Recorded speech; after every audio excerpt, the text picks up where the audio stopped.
Here's how it'll work. You'll solve a series of clues all related to a very particular theme in New York City history, each of which will take you to the next location. New ইয়র্কের ব্যস্ত রাস্তায় ক্যামেরার সামনে দাঁড়িয়ে একজন প্রার্থী। শহরের উষ্ণ আলোতে দাঁড়িয়ে যিনি দ্রুত, স্পষ্ট ও ব্যক্তিগত টোনে বলছেন তার কথা। মনে হয় তিনি যেন দর্শকের সঙ্গে নয়, পাশে দাঁড়ানো কোনো মানুষকে সরাসরি বুঝিয়ে দিচ্ছেন পরিস্থিতি।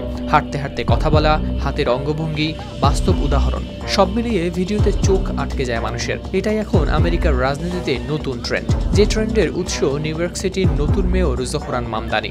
আর এই প্রচার কৌশলই এখন পুরো আমেরিকার রাজনীতিকে বাধ্য করছে নতুনভাবে ভাবতে। তার অনলাইন প্রচার কৌশল এতটাই ভিন্ন ও বৈচিত্র্যময় যে খুব সহজেই তা মিশে যায় মানুষের জীবনের সঙ্গে। তাই আজ তা অনুসরণ করছেন দেশের বহু ডেমোক্রেট প্রার্থী, একেবারে মামদানি সেই স্টাইলকে নিজেদের মতো করে। সংবাদ মাধ্যম CNN এর প্রতিবেদনেও প্রকাশ পেয়েছে এই তথ্য।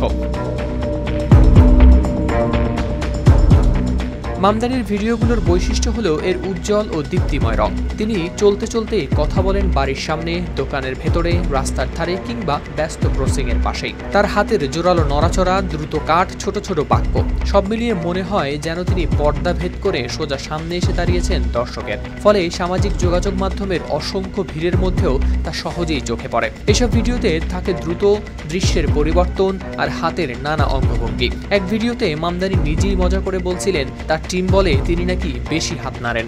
টানা তৃতীয়বার অর্জন করেছে দেশের সেরা সুপার ব্র্যান্ড স্বীকৃতি বসুন্ধরা টিস্যু। আরও মজার বিষয় হলো এই নান্দনিক ধরন এখন ছড়িয়ে পড়ছে আমেরিকার আরও অনেক ডেমোক্রেট প্রার্থীর মধ্যেও। মিশিগানের ডেমোক্রেটিক সিনেট প্রাইমারি সফল দুই প্রগতিশীল প্রার্থী এর সবচেয়ে ভালো উদাহরণ।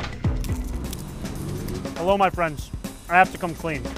মিশিগানে আব্দুল আল সাইদ বার্গার দিয়ে ব্যাখ্যা করেন ধনীদের ভোগবিলাস, যেমন মামদানি ম্যাঙ্গোলাসি দিয়ে ব্যাখ্যা করেছিলেন জটিল ভোট ব্যবস্থা। অন্যদিকে ম্যালরি ম্যাকমোরো তার ভিডিওতে কথা বলেন নিত্যপণ্যের দাম নিয়ে, মনে করিয়ে দেয় মামদানি সেই দোকান ঘোরার দৃশ্যগুলো। তাদের উপদেষ্টারা বলেন আজ প্রতিযোগিতা শুধু রিপাবলিকানদের সাথে নয়, বরং কুকুরের ভিডিও, খেলার হাইলাইটস, নেটফ্লিক্সের series, FaceTime, chat group এই সব কিছুর সাথে।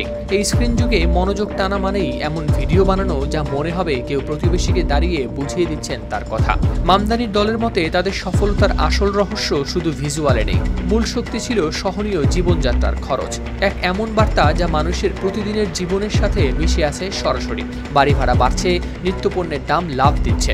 এমন পরিস্থিতিতে প্রার্থীরা যদি একেবারে বাস্তব উদাহরণ না দেন, মানুষ আর বিশ্বাস করবে না তাদের। Every New Yorker, no matter their faith, no matter where they were born, no matter who they are, deserves a city that they can afford and a place that they will be safe and able to build a family and a life.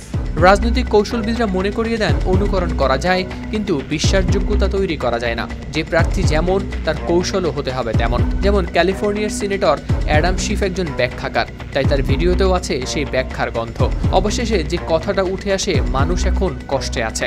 তারা এমন নেতাদের খুঁজছে যারা বলতে পারেন হ্যাঁ, পরিবর্তন সম্ভব। মামদানি সেই আত্মবিশ্বাসকেই তুলে ধরেছেন পর্দায়। হাওলাদার শামীম, RTV।